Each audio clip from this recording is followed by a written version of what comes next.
É bom estarmos juntos em mais um sábado para louvarmos e adorarmos o nome de nosso Deus. Como falamos desde o início do ano, em cada 13º sábado deste ano traríamos um tema relacionado com a história da igreja. Estamos fechando 2015 e eu quero apresentar para vocês este tema que é As portas do inferno não prevalecerão.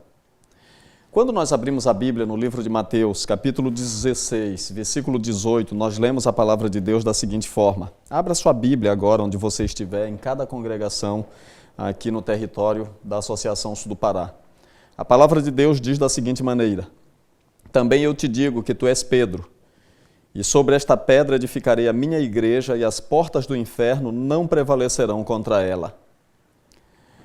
Um homem chamado Dudley Marvin Cartwright foi um famoso pastor adventista, um grande pregador e profundo conhecedor da doutrina. Ele fez uma declaração muito interessante dizendo que a nave adventista, o barco adventista, não iria chegar no porto e ele iria se quebrar completamente. Ellen White escreveu para Cartwright dizendo as seguintes palavras: Tive um sonho impressionante na noite passada. Pensei que o irmão estivesse num navio solidamente construído, navegando em águas muito agitadas. Por vezes as ondas passavam por cima e o irmão ficava completamente molhado e dizia: Vou descer deste navio, ele vai afundar. Não, dizia alguém que parecia ser o comandante, este navio vai entrar no porto, nunca há de afundar. Mas o irmão respondia: Eu serei arrebatado pelas ondas. Como não sou comandante nem piloto, quem se importará? Vou tentar aquele navio que o Senhor vê lá adiante. Vou ver o comandante. Não o deixarei ir para lá, pois sei que aquele navio vai dar contra os rochedos antes de chegar ao porto. O irmão se ergueu, ereto, e disse com toda positividade: Este navio vai tornar-se um destroço. Veja isso com toda clareza, ou melhor, vejo isso com toda clareza. O comandante fitou com o olhar penetrante e disse firmemente: Não permitirei que o Senhor perca a vida tomando aquele navio. O madeiramento de sua estrutura está ruído de bichos e é um navio enganoso. Se o Senhor tivesse mais conhecimento, discerniria entre o espúrio e o genuíno, o santo e aquilo que se destina à ruína completa. Testemunhos Seletos, volume 2, página 216. Quando Ellen White escreveu essas palavras para Cartwright, ele estava prestes a apostatar, o que ele fez posteriormente, e saiu da igreja para nunca mais voltar e se tornou um dos piores críticos de Ellen White e um dos piores acusadores dessa igreja. O que eu quero dizer através dessas primeiras palavras é que a igreja de Deus aqui na terra, ela está firmada sobre a rocha. Mas o fato de estar firmada sobre a rocha não impede que vários vendavais venham contra ela, como tem acontecido ao longo da história, e eu quero mostrar para vocês alguns pontos, algumas dissidências, alguns vendavais que essa embarcação chamada Igreja Adventista do Sétimo Dia tem enfrentado ao longo da história. Antes, porém, deixa-me dizer uma coisa para vocês. Deus tem uma igreja na terra, como eu já falei em mensagens anteriores. E por ser a igreja de Deus, não é estranho para nós que essa igreja seja costumeiramente ou continuamente atacada pelas ondas procelosas do satanismo. A primeira dissidência que aconteceu na história da nossa igreja foi em 1853. A igreja nem estava organizada direito quando H.S. Case e C.P. Russell começaram a criticar o casal White. Começaram a acusá-los de se apropriar indevidamente de bíblias, de lucros e de outras coisas. As colocações deles acabaram dando em nada, porque o dom de profecia por si mesmo se defende, se autodefende, e a história está aí para comprovar a veracidade do dom de profecia. Acabou que um dos dirigentes desse grupo virou espírita e o outro virou mórmon, e essa acusação não foi para lugar nenhum, porque as portas do inferno não prevalecerão contra a igreja de Deus. O segundo vendaval vem de um grupo chamado Grupo Marion. Os idealizadores desse grupo foram B.F. Snook e W.H. Brinkerhoff. O nome é meio complicado porque é um nome meio alemão. Eles eram presidente e secretário da Associação de Iowa. O que eles fizeram? Esses homens começaram a questionar a organização da igreja, como muitos questionam até hoje.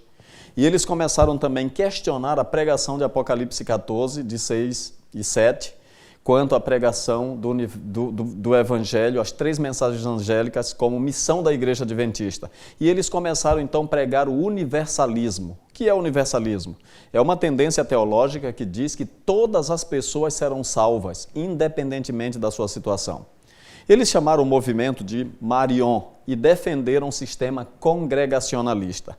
O que aconteceu é que acabou havendo uma dissidência tão forte que rachou, de certa forma, a igreja e muitas pessoas saíram com eles e eles fundaram um novo adventismo, uma nova igreja. Acontece que não faz muito tempo que um dos nossos líderes, chamado Francis Nichols, teve um encontro muito amistoso com um dos dirigentes desse movimento que acabou ganhando o nome de Igreja Adventista de Deus aqui na Terra. Se eu não estou enganado, é esse o nome. Movimento Adventista, mas com um nome um pouquinho diferente. E ele começou a dizer para Francis Nichols o seguinte: os vossos homens, os vossos líderes tiveram mais visão, os vossos líderes olharam mais adiante. E ele falava isso se referindo às casas publicadoras, aos internatos, ao sistema de educação, aos hospitais. E ele disse isso consciente de que o movimento deles era completamente acanhado e não teve desenvolvimento nenhum. Mas a grande questão é, por que a Igreja Adventista tem toda essa estrutura? Porque ela é a Igreja de Deus e as portas do inferno não prevalecerão contra ela. O terceiro vendaval que a igreja enfrentou foi um vendaval onde alguns líderes começaram a dizer que a Igreja Adventista era Babilônia. Isso começou com um homem chamado A.W. Stanton. Ele era membro leigo da igreja no estado de Montana. E ele publicou um folheto intitulado The Loud Cry, ou Alto Clamor, e ele estava desiludido com a liderança da igreja. E ele disse que a igreja se afastou tanto da verdade que virou Babilônia. E ele dogmatizou fortemente dizendo o seguinte: chegou o tempo para os fiéis e sinceros adventistas descontinuarem seu apoio financeiro à igreja e aceitarem um solene convite apocalíptico: sai dela, povo meu. E ele enviou pessoas para a Austrália para obter apoio de Ellen White em relação às suas colocações. E a resposta de Ellen White foi muito séria e é uma resposta que serve ainda hoje para todos aqueles que continuam criticando a igreja, dizendo que a igreja está em apostasia e alguns que se arriscam chamando-a de Babilônia. Ouçam as palavras de Ellen White: meu irmão, soube que estás assumindo a posição de que a Igreja Adventista do Sétimo Dia é Babilônia e de que todos os que se querem salvar devem sair dela. Não sois o único homem que o diabo tem enganado nessa questão. Durante os últimos 40 anos, um homem após outro tem se levantado, alegando que o Senhor o enviou com a mesma mensagem. Mas permiti-me dizer-vos, como a eles tenho dito, que essa mensagem que proclamais é um dos enganos satânicos destinados a criar confusão entre as igrejas. Isso está citado no livro Igreja Remanescente, na página 54. Qual foi o fim desse movimento?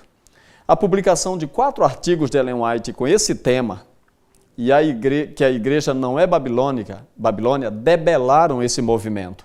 E a igreja continua avançando, e esse vendaval passou, porque as portas do inferno não prevalecerão contra a igreja de Deus.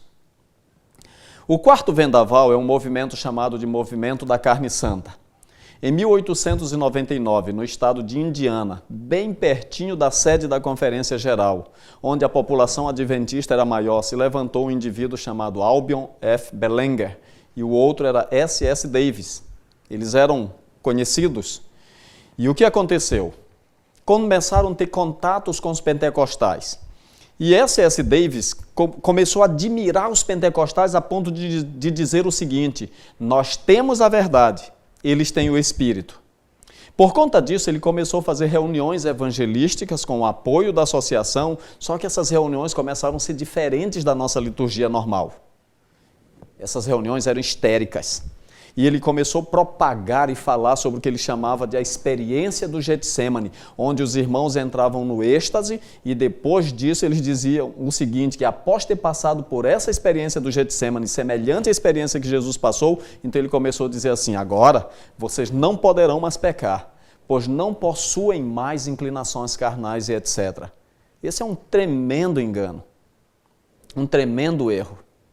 O fim desse movimento é que os administradores que se envolveram foram afastados das suas funções, e S.S. Davis depois foi desligado da igreja, ele mudou de estado. Posteriormente, ele acabou aceitando a ordenação ao ministério na Igreja Batista, mas ele não permaneceu nas nossas fileiras e ele acabou saindo da igreja e esse movimento também não deu em nada. Por quê? Porque as portas do inferno não prevalecerão contra a igreja de Deus. O próximo vendaval aconteceu já pertinho do final do século XIX e é a crise panteísta. John Harvey Kellogg era um famoso médico, o diretor do nosso sanatório em Battle Creek, um homem muito famoso e muito inteligente. A sua família é conhecida até hoje por conta dos alimentos, especialmente dos sucrilhos Kellogg's. Ele tinha planos faraônicos, era um homem que tinha ideias extraordinárias e, por ser muito bem articulado, às vezes ele queria manipular até as decisões da Conferência Geral.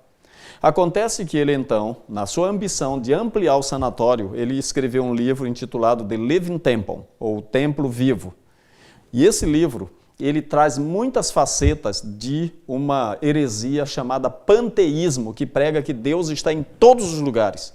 Deus está nas folhas, Deus está no vento, Deus está nas pedras, Deus está nas árvores, e ele está associado às obras da criação. Em outras palavras, tudo que nós olhamos na natureza é como se fosse uma extensão de Deus. E isso não é bíblico. E isso trouxe grandes dificuldades. Acontece que esse livro foi mandado para a nossa editora chamada Review and Herald. E eles aceitaram o manuscrito. Mas isso não era plano de Deus. Acontece então que antes do livro ser editado pela Review, aconteceu um incêndio imenso, a ponto dos bombeiros dizerem que quando eles jogavam água no incêndio é como se estivessem jogando gasolina. Ellen White, posteriormente, teve uma visão onde ela disse que ela viu o anjo com a espada desembainhada sobre Battle Creek. E foi o anjo que tocou fogo naquela editora para que não publicasse esse livro que seria tão nocivo. Nesse ínterim, chega o momento da Assembleia da Conferência Geral de 1903. A situação era complicada. O presidente naquela ocasião era o pastor Arthur G. Daniels.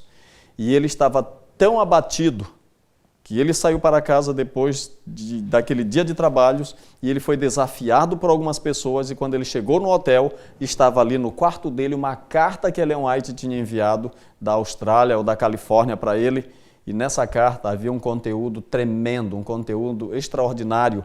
E Ellen White escreveu para ele dizendo que ela viu numa visão um navio e alguém gritou, iceberg à frente, iceberg à frente.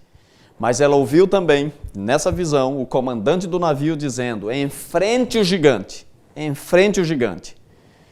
Arthur Daniels tomou coragem.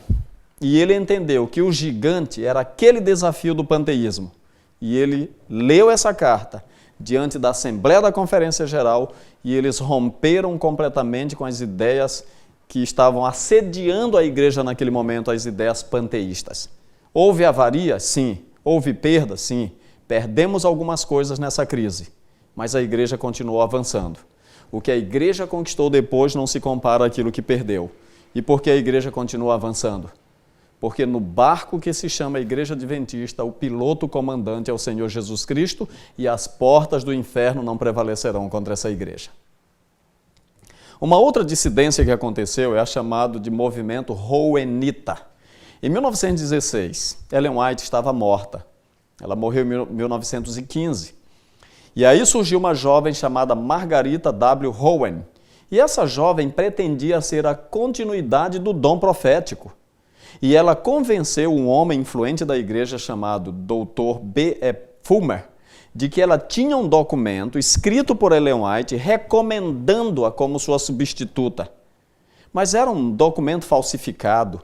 E ela então conseguiu convencer um indivíduo que teve acesso aos escritos de Ellen White e numa visita, no momento quando faltou luz, quando a luz se apagou, aquele homem colocou aquele papel entre os manuscritos de Ellen White. E um dia, numa visita, ela falou que queria ver aqueles materiais, falando desse manuscrito. E quando William Clarence White verificou de fato ali nos materiais que datavam do ano de 1911, ele percebeu o papel e viu que não era um papel que se encaixava no padrão dos outros. A tinta da datilografia era diferente. Era uma grotesca falsificação. Uma grotesca falsificação de uma mulher querendo pretender ser a substituta de Ellen White com um dom profético.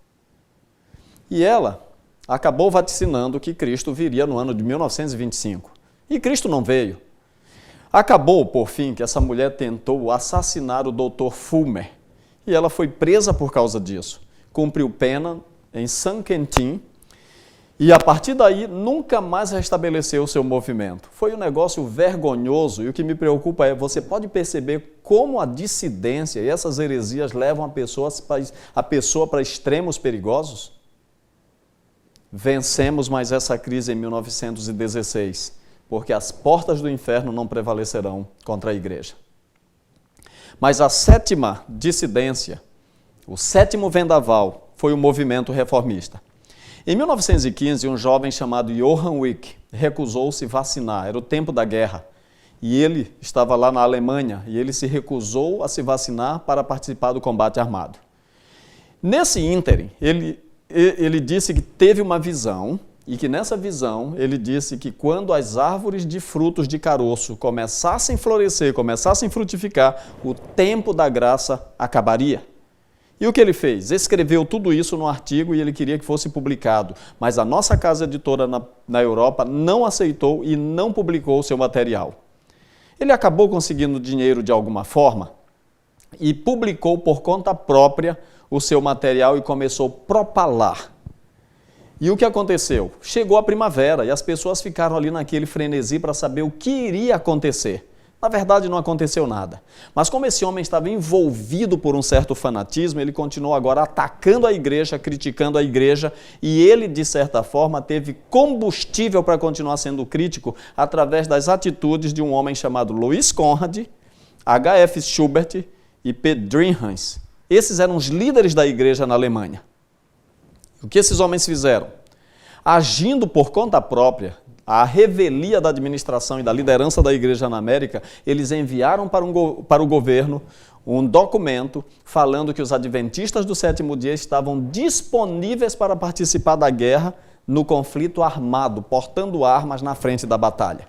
Isso deu combustível suficiente para que aquele jovem que eu falei, Johann Wick, continuasse criticando a igreja, falando que a igreja apostatou, e a partir daí foi criado o que é conhecido ainda hoje como movimento de reforma. Mas amigos, olhem para o movimento de reforma e olhem para a igreja adventista do sétimo dia. A tremenda diferença que existe nas estruturas, na missão, no foco e no compromisso com a palavra de Deus. E a igreja venceu, apesar das avarias, mas a grande verdade é que as portas do inferno não prevalecerão contra a igreja. O oitavo vendaval vem de um jovem chamado Robert Brinsmead. Esse jovem provém de um lar de reformistas. E ali ele estava acostumado na sua casa a ouvir críticas contra a igreja, todo dia ouvindo críticas e mais críticas contra a igreja adventista do sétimo dia. Mas ainda assim eles vieram para a igreja adventista e ele então começou a estudar teologia na nossa escola lá em Avondale, na Austrália. E esse jovem, no seu primeiro ano de ministério, ele escreveu uma monografia onde ele já se coloca contra a posição dos adventistas em relação ao santuário e ele assevera com toda a sua força que o Espírito Santo só seria derramado depois da erradicação dos pecados lá no santuário celestial. Agora, queridos, no terceiro ano, ele escreveu uma outra monografia de 131 páginas, chamada A Visão junto ao Hiddekel, onde ele fala ali sobre o rei do norte e o rei do sul, e ele diz então que o rei do norte, que ele caracteriza como papado, estava invadindo o Monte Santo, que ele caracteriza como a igreja adventista, e estava poluindo a igreja, trazendo heresias para dentro da igreja, e ele então começa a dizer que a igreja apostatou também. Mas ele cometeu um outro erro, o erro de fazer uma analogia entre o templo da alma e o santuário celestial. E esse homem, por conta disso, ele acabou indo para o perfeccionismo. Robert Brinsmead causou muitas dificuldades na igreja, mas o subproduto final da sua teologia é a teologia do perfeccionismo. Qual foi o fim de Robert Brinsmead e seu movimento? Ele saiu da Austrália para os Estados Unidos, ele foi convidado pela administração a não continuar seus estudos e ele veio para os Estados Unidos, ele conseguiu dinheiro, ele começou a publicar materiais, mas ele tinha um problema. Ele adulterava os escritos de Ellen White para dizer o que ele queria que fosse dito e não aquilo que ela estava dizendo. Em 1971, ele abandonou a teologia do perfeccionismo, renunciou à crença no dom profético de Ellen White e transformou a guarda do sábado em algo apenas do culto judaico. Por isso, Robert Brinsmead pode ter aplicadas para ele as palavras de Moisés acerca de Rúben, filho mais velho de Jacó. Era inconstante como as águas. Hoje nós quase não ouvimos falar de Robert Brinsmead, mas a Igreja Adventista continua indo na direção do porto seguro, porque as portas do inferno não prevalecerão contra ela.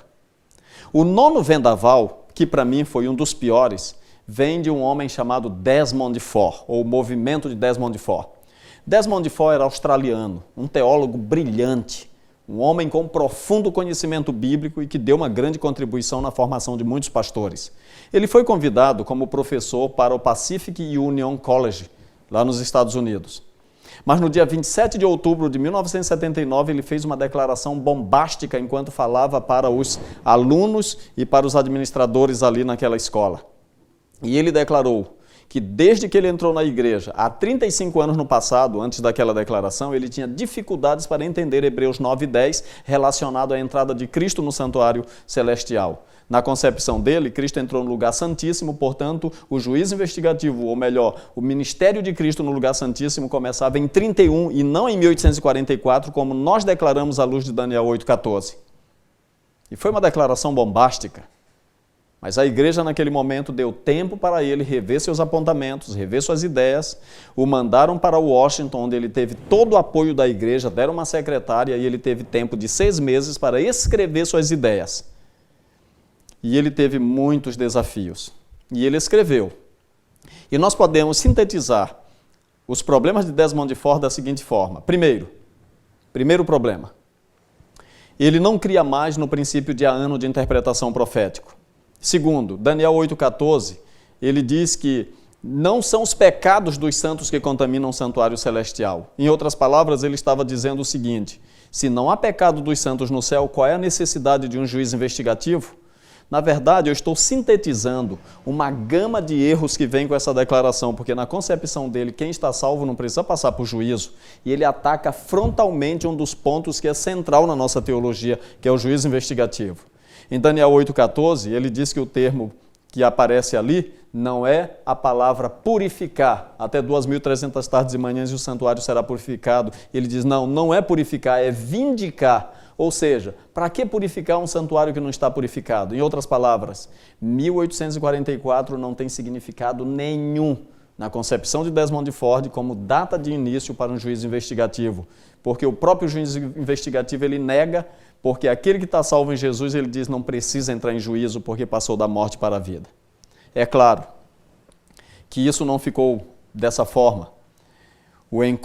Houve um encontro num lugar chamado Glacierville, num rancho naquele lugar, no Colorado, com 114 teólogos, administradores e líderes da nossa igreja. Ele foi muito bem tratado, houve um clima assim de muita cortesia, mas ele não voltou atrás. Ele rejeitou a fé adventista e ele acabou tendo a sua credencial suspensa e abandonou, de certa forma, a igreja. Desmond Ford abalou muito a doutrina do santuário. Mas a pergunta é, isso nos fez mudar a fé? Pelo contrário. A partir dessa dissidência, a igreja estudou mais ainda a doutrina do santuário. E nós temos hoje uma fundamentação muito mais forte, com respostas bem fortes para todos os críticos a respeito disso. Mas uma coisa que nos preocupa é o que Ellen White diz, que nos últimos dias surgiriam pessoas que negariam a existência de um santuário celestial. O último vendaval vem através de um homem chamado Walter Rea. Ele era pastor da cidade de Long Beach, na Califórnia, e ele tinha 36 anos de ministério. Ele então começou a acusar Ellen White de plágio, ou seja, do uso indevido de outras fontes sem lhes conceder o crédito autoral. Mas esse homem não estava inventando nada novo, ele estava trilhando pelo caminho de Wright, que em 1887 já disse que Ellen White plagiava escritos de outros e não lhes dava o crédito. Kellogg fez a mesma abordagem em 1907 e Bellenger nos anos 30. E a acusação de Walter Rea provém exatamente do fato dele não ter uma compreensão correta do que é revelação e inspiração. Porque quando nós estudamos na Bíblia sobre revelação e inspiração, nós entendemos duas coisas. Há revelações e visões diretas, como é o caso do livro de Apocalipse. Mas nós temos pesquisas e escritos tirados de outras fontes, como é o caso do livro de Lucas. E a inspiração não está no ditado verbal. Os profetas, eles não são pessoas que funcionam como se fossem taquígrafos. Deus inspira o pensamento, Deus inspira a pessoa e não as palavras. Ele escreveu um livro, então, intitulado The White Lie, ou A Mentira White ou A Mentira Branca. Qual foi o resultado da vida de Walter Rea? A igreja contratou um advogado para defendê-la nessas acusações. E uma coisa muito curiosa, esse advogado leu os materiais de Ellen White, acabou se tornando adventista porque ele percebeu pelos escritos que aquilo não era coisa de uma pessoa comum, só poderia ter sido dada por inspiração divina. Walter Rea ficou no esquecimento.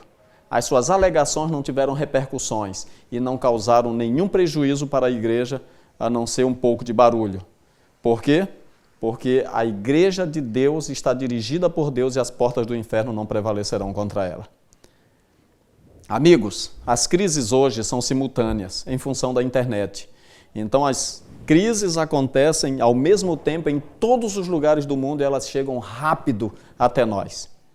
E a onda do momento, aqui no nosso território, em outros lugares do mundo, são as pessoas estarem frenéticas pelo sensacionalismo escatológico. Existe agora um pastor adventista aposentado chamado Samuel Ramos falando muitas coisas que são indevidas. Há um frenesi em torno da teoria dos 7 reis. Há muitas pessoas que se levantam dizendo assim, o Espírito Santo não existe. Há outros que se levantam e dizem assim, não devemos mais devolver dízimos, não confiamos na igreja, nem na administração, a igreja apostatou. Deixa eu dizer uma coisa para vocês. Existe apostasia na igreja? Sim, existe. Então eu quero que vocês memorizem uma coisa importante. A igreja tem apostasia. A igreja não está em apostasia. Você não pode impedir que eu apostate, eu não posso impedir que você apostate. Mas o fato de eu apostatar, de você apostatar, não significa que a igreja está em apostasia. Queridos, eu quero concluir relembrando as sábias palavras de Salomão. E essas palavras devem ser levadas em conta. E elas dizem o seguinte, o que foi é o que há de ser. E o que se fez, isso se tornará a fazer. Nada há pois novo debaixo do sol. Eclesiastes 1:9. Você percebe? Tem muita gente que se levanta hoje falando absurdos contra a igreja e trazendo assuntos como se ele tivesse recebido uma luz especial. Não. A igreja tem singrado por águas turbulentas desde o seu início. E eu tenho certeza que vai ser assim até o final. Mas nós precisamos ter convicção de uma coisa. E essa coisa está em Mateus 7, 24 e 25. Todo aquele, pois, que ouve estas minhas palavras e as pratica, será comparado a um homem prudente, que edificou a sua casa sobre a rocha, e caiu a chuva, transbordaram os rios, sopraram os ventos e deram com ímpeto contra aquela casa que não caiu, porque fora edificada sobre a rocha. Queridos, essa é a igreja de Deus. E permitam-me contar uma experiência para concluir. Uma criança estava no navio brincando. O vendaval lá fora era enorme, muitas ondas procelosas, muito barulho. A chuva, de certa forma, caiu, os ventos eram fortes. E os passageiros então olhavam que uma criança brincava tranquila, como se nada estivesse acontecendo lá fora. E alguém chegou e perguntou para ela, você não tem medo do que está acontecendo? Você não tem medo do navio afundar? E ela disse, não, meu pai está ao leme. Meu pai está ao leme. Nada temos a temer quanto ao futuro, a menos que esqueçamos da maneira maravilhosa como o Senhor nos conduziu até aqui. Eu entendo que cada um de vocês possa até ter alguma chateação contra um líder, contra um pastor, contra uma pessoa, ou contra a igreja, contra a organização e contra a instituição. Mas pense numa coisa, Deus só tem uma igreja na terra. E essa igreja é a Igreja Adventista do Sétimo Dia. Se você a deixa, para onde você vai? Essa é a igreja de Deus. E lembre-se, não há pessoas perfeitas nessa igreja, porque eu e você estamos nela. Mas nós temos que ter consciência de uma coisa. A despeito das imperfeições, a igreja é o único instrumento na terra sobre o qual Cristo dispensa especial cuidado. Quer você, nesse momento, renovar seu compromisso de fidelidade a Deus e de permanência na sua igreja? Quantos querem? Se você quer, levante sua mão agora. Feche seus olhos e vamos orar. Querido Deus, firma em tuas mãos os teus filhos em todas as igrejas, em todas as congregações deste território. Toma conta de cada um dos teus filhos e nos ampare para que possamos te amar, te servir e te louvar de coração. Firma-nos na verdade e que nada venha nos afastar da tua igreja, da única nave que tu tens neste planeta, do único navio que está se singrando em águas perigosas, mas há de vencer e vai chegar no porto seguro, na Canaã celestial, porque as portas do inferno não prevalecerão contra a tua igreja. Nós te louvamos por tuas bênçãos em nome de Jesus. Amém.